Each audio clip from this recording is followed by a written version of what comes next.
salle qui est de qualité intense, même si elle n'est pas de nombre intense, je vous remercie d'être là un peu, peut-être là aussi intervenir, poser des questions ou autres, ce sera bien volontiers. Il faudra, et pardon, je vous porterai le micro, mais il faudra quasiment hurler dedans, compte tenu du truc. Samuel, vous avez aussi tous les droits hein, d'intervenir là-dessus comme tout le monde. Simplement, il faut prendre un micro. Vous avez quelque chose pour une conclusion là-dessus sur la cabine en général, vous voulez dire sur cette partie cabine et téléconsultation, en gros.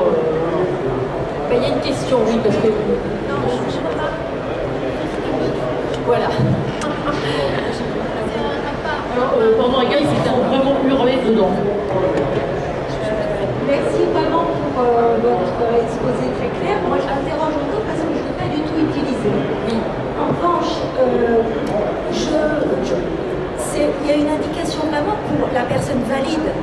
Parce que je pense aux personnes âgées qu'on reçoit beaucoup dans les services d'urgence ou aux personnes très handicapées. Il me semble que là, il y a des limitations quand même.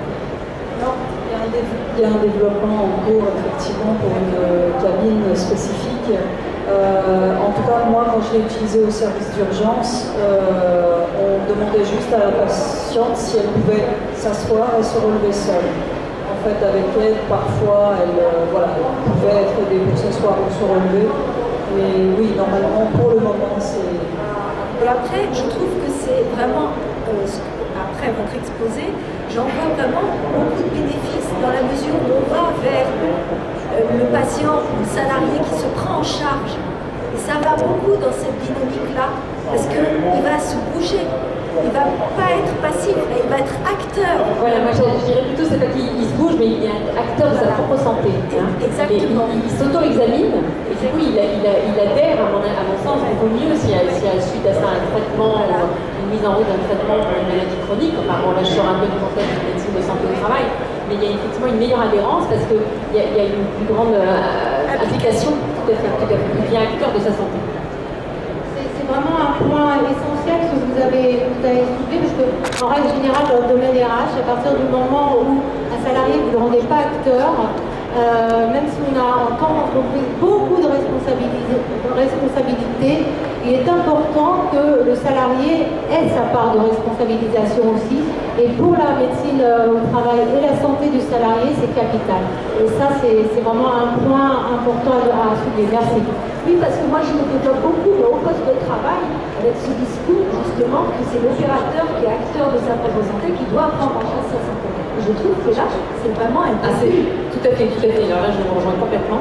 C'est effectivement, bon, certes, il y a la responsabilité de tout le monde, mais là, sur le plan médical pur, sans parler on est vraiment dans une autre dynamique de relation vis-à-vis de la santé, de sa propre santé, et notamment quand on parlait tout à l'heure des addictions ou d'autres problématiques, ça a aussi un impact là-dessus, parce qu'on voit bien qu'il y a une prise de conscience différente sur sa santé. On est vraiment la personne la plus importante, et du coup, on le ressent vraiment quand on leur fait faire les examens. C'est important. Je trouve que paradoxalement, vous voyez, c'est une cabine, c'est froid, et on pourrait se dire que ça ne peut pas fonctionner. Je suis certaine que c'est là où la plupart des tabous vont tomber et beaucoup de choses vont être dites, et surtout les non-dits.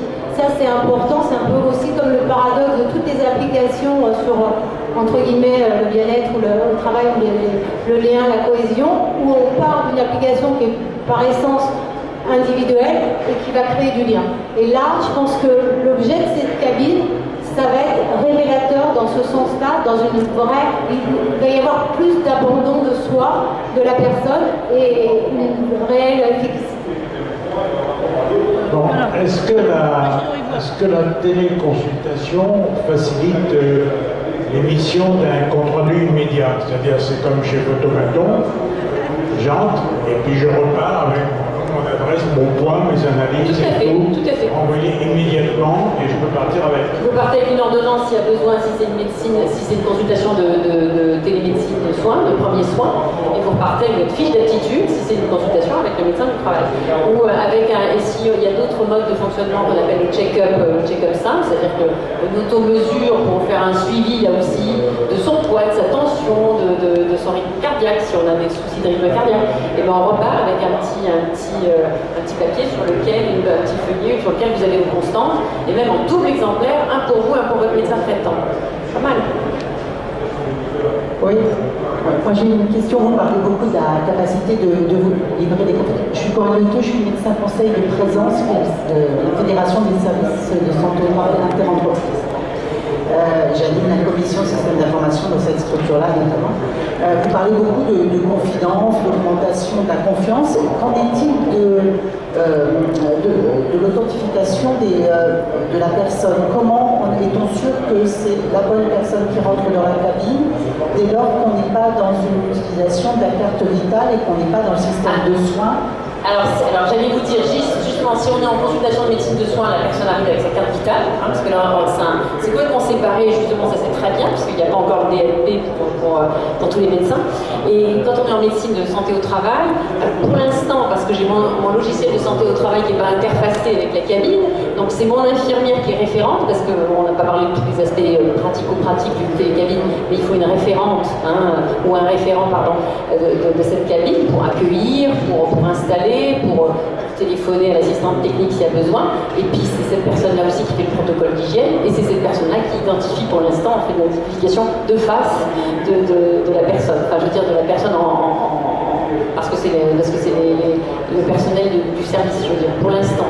Et après, quand il y aura l'interfaçage avec mon logiciel, il y aura le numéro. Alors là, moi, je ne suis pas très douée informatiquement parlant. INS. Un jour peut-être. Oui, voilà. 30 secondes encore. Voilà, et il y aura un numéro, voilà. Et donc, quand vous êtes comme ça dans un fonctionnement de médecine du travail, il n'y a pas d'alimentation de traçabilité via la carte vitale.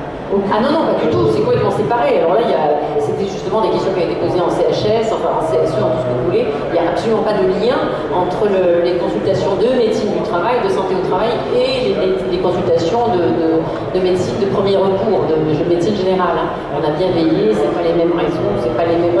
Si vous posez la question, vous avez raison, c'est tout à fait, globalement tout à fait fondamental. Même si à terme, bien sûr, toutes les questions de traçabilité de la santé globale se poseront. Alors, monsieur, mais alors, pardon, je vais vous passer relativement peu de temps parce qu'on va passer à l'autre et je vous propose que cette question, madame, si vous pouvez expliquer le micro de votre voisine devant qui parle avec sa voisine d'à côté.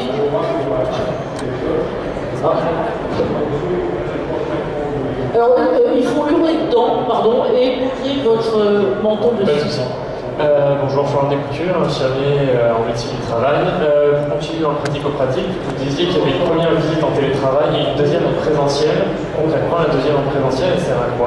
Non, ça, alors je me suis peut-être mal exprimée. Je disais à l'époque où j'avais pas encore l'objet de la téléconsultation, le matériel, et quand je racontais mon expérience précédente de faire de la télémédecine, du Skype, quand on n'avait pas encore l'instrument, je doublais, jusqu'en septembre dernier, je doublais ma visite par Skype, je doublais ça d'une visite présentielle. D'abord parce qu'il n'y avait pas aussi le côté réglementaire, c'est que depuis septembre 2018, j'espère que je ne dis pas de bêtises, que la Sécu rembourse la télémédecine et que tout ça s'est passé dans les mœurs et c'est devenu plus réglementaire.